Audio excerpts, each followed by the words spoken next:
Почитувани гледачи, добре дојдовте во Урбаните вести. Меѓународниот ден на трудот е меѓународен празник кој се празнува на 1 мај и е посветен на борбата за зачувување и унапредување на правата на работниците. Меѓународниот ден на трудот е државен празник во повеќе земји во светот. Во Македонија главно празникот се користи како ден за екскурзии во природа. Со ова вест го започнуваме денешното издание на Урбаните вести. Останете со нас.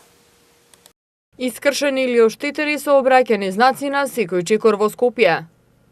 1/4 од смртните случаи во сообраќајните несреќи се пешаци. Во Македонија постои опасност за епидемија од морбили.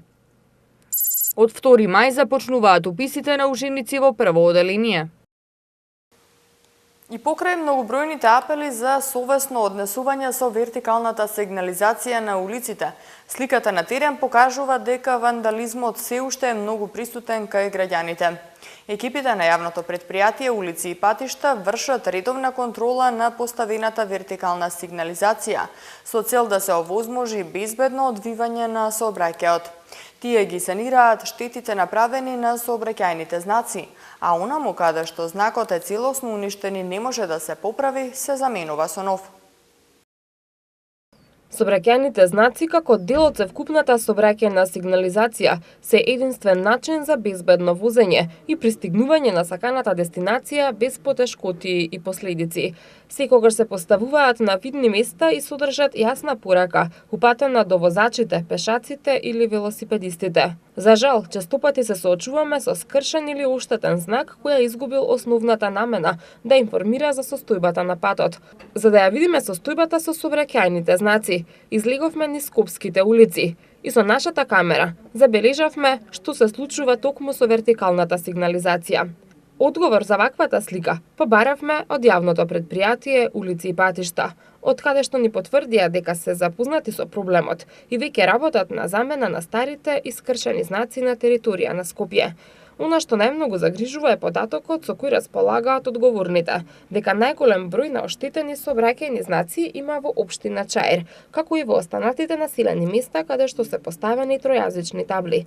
Несовесни граѓани ги бојадисуваат знаците со спрејови, ги искористуваат како рекламни табли и на нив лепат рекламен материјал, ги искривуваат, а најголем дел од нив и целосно ги отстрануваат. Сепак, и покрај големиот број на искршени знаци, од претпријатието велат дека во споредба со обидатите години, кога имало по 200 искршени знаци годишно, во првите 4 месеци од 2018 година има искршени само 20 знаци. Јавното претпријатие Улици и патишта апелира до граѓаните да ги чуваат и да не ги оштетуваат поставените сообраќајни знаци и да ја почитуваат патната сигнализација, со што ќе придонесат за безбедно одвивање на сообраќајот.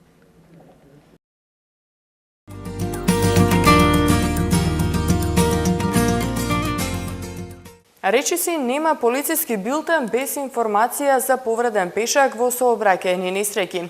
Во главниот град дури 1/4 од смртните случаи во сообраќајните несреќи се пешаците. Најголем број жртви пешаци се лица над 60 години кои се покажале како најневнимателни при премин на улиците. За оваа состојба пешаците се жалат за избледени бели линии на пешачките премини и сообраќајната некултура кај возачите. И покрај големиот број активности и едукативни кампањи за зголемување на безбедноста на пешаците во сообраќајот, речиси не поминува полициски билтен без информација за повреден пешак. Од Републичкиот совет за безбедност на сообраќајот на патиштата информираа дека навиките на граѓаните за преминување на обележани места се подобрува, но сепак се уште е загрижувачки тоа што голем број од пешаците не ги почитуваат сообраќајните правила и знаци, преминуваат на непрописни места и на тој начин предизвикуваат сообраќајни несреќи, кои за жал многу често се со човечки жртви. Најголемиот проблем е во тоа што и возачите и пешаците сметаат дека се во право, а ниту едните, ниту другите не се недоволно запознати со нивните права и законите кои ги налага државата. Граѓаните најчесто се жалат на непочитување и нетрпеливост од страна на возачите. Пешаците приговараат и на тоа дека на некои од семафорите во центарот на градот зелениот сигнал трае прекратко, па така малиот број секунди не се доволни за да се премине булеварот. Дали кога поминувате улица секогаш гледате да биде на пешачки? Да. Да, Правите ли обавезно. никогаш отстапка? До сега не сум, а понатамо не знам. Не би требало на овие години да преме отстапки. Ние треба да ги учиме младите како треба. И ако знаат и они поише од нас, меѓутоа не го поштујат тоа. Не е средена сигнализација, не е ништо средено, додека преминав се вклучи црвено. Ме запиша, одам тамо и им велам, господа, вие сте возрастни, ќе ви платам и казна и ќе ве почестам, ама дојдете да преминеме да биде зелено. Ако биде црвено, што правиме? А не е само до нас, или до родители, или до не знам кого, значи треба општеството да си ја преземе и својата улога. Да, обавезно е тоа. Обавезно за нас тоа е една безбедност. Лично, семафорите се многу добро се регулирани како што треба. Правите ли никогаш отстапка кога се брзате, дали претрчувате ако не е обележан пишач? Се дешава, луѓе сме, се дешава и понекогаш и грешиме. Прекршителите главно се оправдуваат со тоа дека се пешаци и имаат предност. Возачите пак за овој проблем коментираат дека пешаците го злоупотребуваат нивното право на предност и според нив пешаците секојдневно го ставаат на ризик својот живот, а и животот на возачот, претрачувајќи ги улиците таму каде што нема пешачки премин или пак додека трае црвениот сигнал на семафорите. Пешаците реагираат и за избледените линии на пешачките премини на голем број улици низ Скопје, па често се во двоумица кога треба да се послужат со хоризонталната сигнализација, има или нема пешачки премин, или полна линија е или не. На главните сообраќајници е обележана, но исто така и избледена, а останатите улици не може да се пофалат со обележани пешачки премини и надолжни линии на коловозот кои би биле приметливи. Па често се случува некој пешак да поминува на место каде што линиите на пешачкиот премин се веќе избледени, но возачот кој првпат поминува по улицата не може да ги види или се претекнува на улица каде што полната линија ја нема. Избледената хоризонтална сигнализација ја загрозува безбедноста во сообраќајот. На оваа тема пристигнаа реакции од граѓаните во редакцијата на Прва Скопска, па затоа се обративме во јавното предпријатие Улици и патишта да ни одговорат дали се планирани во наредниот период некои активности за одбележување на хоризонталната сигнализација. Оттаму одговорија дека предпријатието веќе има започнато со обележување на сите главни булевари и сообраќајници кои што се во надлежност на јавното предпријатие Улици и патишта и во наредниот период се очекува интензивно да се обележат сите преостанати. 82,6% изнесува опфатот за вакцинација од морбили во Македонија во 2017 година. А за една држава да биде заштитена од епидемија, опфатот треба да биде над 95%. Податоците покажуваат дека во последно време родителите во урбаните средини помалку ги вакцинираат своите деца и со тоа ја внесуваат Македонија во групата на високоризични земји за ширење заразни болести. Медицинските лица појаснуваат дека вакцинирањето значи заштита на сопствените деца од заразни болести и заштита на нивното здравје од тешки последици и апелираат за задолжителна редовна имунизација. Вакцините се неопходни за целосно да се спречат заразните заболувања. Најголемо намалување на стапката на болестите кои може да се превенираат со вакцина се случило после воведувањето на соодветна вакцина. Доколку опфатот со имунизација не се одржува на потребното ниво, заболувањата кои се спречуваат со вакцините може набрзо пак да се појават. За да се искорени една болест, опфатот на вакцинација треба да биде поголем од 95%. Во Македонија во изминатите години се забележува намалување на опфатот на еден дел од вакцинацијата, а тоа може да предизвика опасност по здравјето на децата доколку сега не се преземе ништо. Најголемо намалување на опфатот бележи вакцината МРП, морбили, паротит и рубеола. Во 2017 година, опфатот на оваа вакцина изнесувал 82,6%, со што ја става Македонија во ризичната група каде што може заболувањето повторно да се појави, како што беше случајот со епидемијата во Србија, кога од морбили починале 20 деца. Стравувањата за оваа вакцина се појавија пред 15 години со антивакцинална кампања, кога во стручната јавност излегоа трудови според кои вакцините предизвикувале аутизам. Пошто следувале детални епидемиолошки анализи, истите укажале дека трудовите немале никаква врска со научната вистина. Со овој факт на Министерството за здравство се сложува и докторката на која екипата на Прва Скопска случајно најде при анкетирањето на граѓаните дали се за или против вакцините. Таа вели дека вакцината е една од најголемите придобивки во медицината, а информациите кои кружат по социјалните мрежи го рушат она што досега е постигнато со вакцинацијата. Прашањето ваше во однос на вакцинацијата, прво лично јас сум доктор. Без разлика на сите можни работи што се во јавноста во моментов, сум за вакцинација. Тоа е прво едно од најголемите придобивки во медицината, и друго, се она што за жал кружи и е како тренд дека не треба да се вакцинира, практично само го руши она што сме го докажале дека е како најдобра придобивка, да речам.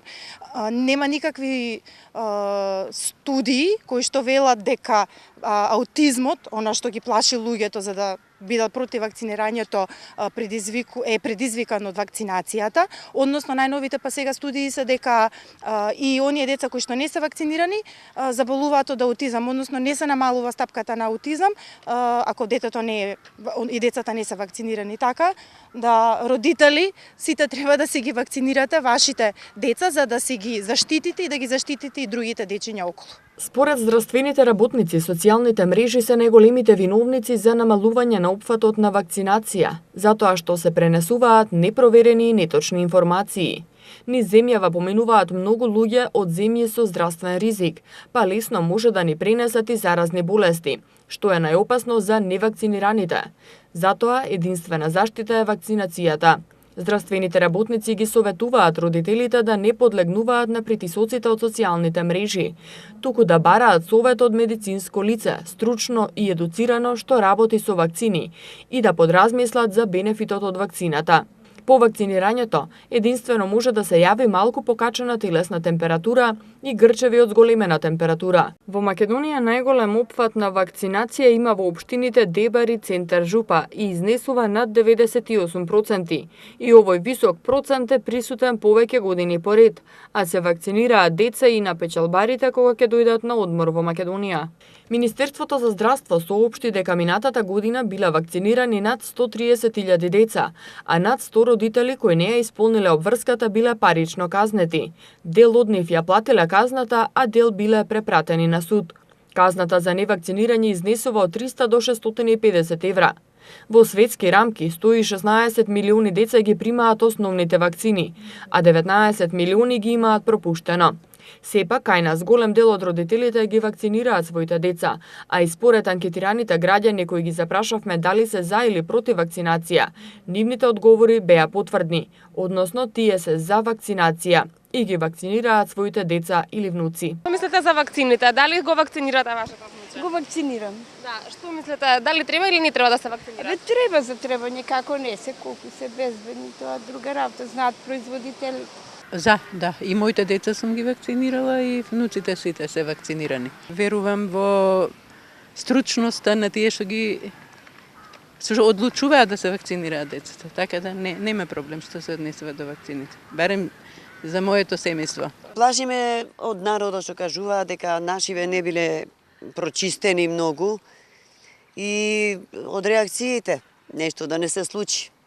Не гарантираат лекарите дека на дете може или нема. Секое дете различно е. Ние уште кога бевме деца се вакциниравме, а сигурно дека сум за. Не знам, може има некаде, но не значи дека тоа е општо, индивидуално се и последиците и реакциите. Од Министерството за здравство вела дека сите вакцини се со вистински европски сертификат за квалитет. И во Македонија се увезуваат истите вакцини кои се користат во Европската Унија и процентот на очекувани реакции е ист како и во европските земји, но ниту една реакција не дала сериозни компликации. Вакцините во Македонија се увезуваат од Белгија, Франција и Бугарија, а вакцината МРП, за која родителите најмногу стравуваат, е од Глаксо, Белгија. Вакцината против морбили и заушки е откриена во 1960 година, а во Македонија е воведена во 1972 година. Пред да се воведе вакцината во Македонија во период од 1967 до 1971 година, просечен годишен број заболени од мали сипаници изнесувал 9255, а во 2017 година само 19. Според министерот за здравство Венко Филипче, за падот на опфатот на вакцинацијата ја посочува изгубената доверба во здравствениот систем во Македонија. За таа цел министерството планира да започне сериозни кампањи за да се врати довербата во здравствениот систем, со што ќе се влијае на подигнувањето на свеста за важноста на вакцинацијата. Кампањата ќе започне во детските градинки, каде што здравствените работници ќе ги едуцираат родителите. Исто така се работи и на усогласување на регулативата заедно со Министерствата за труд и социјална политика и за образование, и за многу кратко време ќе се излезе со заеднички став. Министерот за здравство истакна дека не смее да се дозволи и натаму да паѓа опфатот на вакцинирање. Според сегашната регулатива, при упис во градинка и на училиште е потребна потврда за секое дете дека е вакцинирано. Согласно календарот, се вакцинира против 11 заразни заболувања, и тоа туберкулоза, жолтица тип Б, хемофилиус инфлуенца тип Б, дифтерија, тетанус, голема кашлица, заушки, рубеола, морбили, парализа, хуман папилома вирус, а се планира воведување и на пневмококна вакцина и ротавирус вакцина.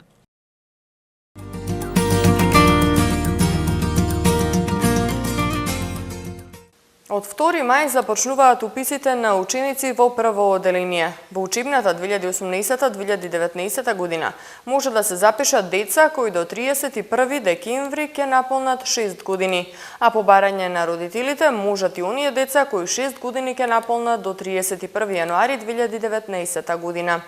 Новините кои ги најавуваше Министерството за првачињата ќе пилотираат само во неколку училишта, а и децата кои не се вакцинирани мора да се запишат во училиште, односно невакцинирањето нема да биде услов за упис во училиште. Од утре започнуваат уписите на ученици во прво оделение во основните училишта во Македонија и ќе трае до 31 мај. Во прво оделение родителот е должен да го запише детето кое до крајот на календарската година ќе наполни 6 години, односно за оваа година децата кои се родени во 2012 година. По исклучок од ставот 1 на овој член, детето може да се запише во прво оделение доколку наполни 6 години до 1 јануари наредната година, односно доколку 6 години наполни до 31 јануари 2019 година, по претходно барање од родителот и добиено мислење од педагог или психолог во училиштето. Запишувањето на детето на барање на родителот, здравствената установа може да го одложи за 1 година ако се утврди дека детето не е подготвено да оди на училиште. При запишувањето на детето во прво оделение, родителот е должен да достави потврда за примените задолжителни вакцини за детето, издадена од надлежна здравствена установа, потврда од стоматолог, фотокопија од извод на матична книга на родени и лична карта на родителот на увид.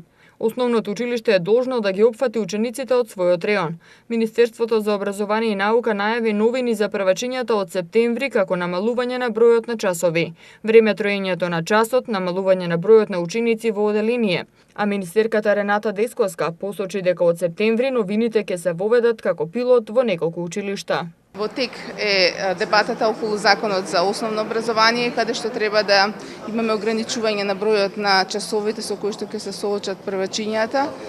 Оние нови наставни планови кои што беа промовирани пред 2-3 месеци се планови кои што ќе ги пилотираме во некои училишта, не во сите, така што работиме и во моментов се вода дебата околу определени прашања. Јас се надевам дека собранието во текот на наредните месеци ќе го усвои новиот закон за основно образование и тоа ќе значи еден поинаков старт во новата учебна година.